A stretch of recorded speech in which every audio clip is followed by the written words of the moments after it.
One of the things we find, especially with B2B founders, is they're so used to going out and networking and closing the deals themselves that it gets really challenging when you have to start to build sales and marketing, a sales and marketing machine that's going to take a lot more work because it's not the founder that can answer every single question right off the cuff, right? You're dealing with a lot of other sales and marketing people and team members that are trying to go scale past the founder.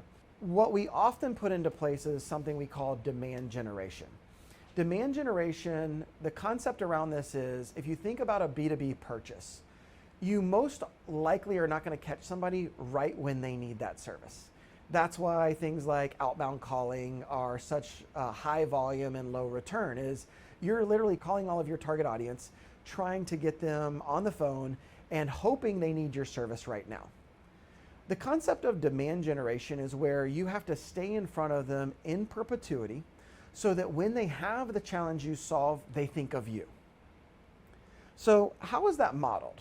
So for demand generation, we have a formula around this that's really crucial for B2B organizations and B2B sales and marketing. And the formula is value plus frequency over time. The example I like to use to really bring this home is think about you as a founder going to a networking event. You run into this person, a sales rep, and they tell you what they do, and you're like, man, that's really cool. I could use that, but not today, right? You're not ready to make that purchase, and you file that in the back of your brain. And then you leave that networking event. Maybe that person follows up, maybe they don't. Maybe you never hear from them again. 6 months or a year later, you run into this problem and you're like, man, I remember hearing about a solution for this. What was that solution? And then you can't remember who you spoke with. You maybe don't even remember what event it was because that person didn't follow up.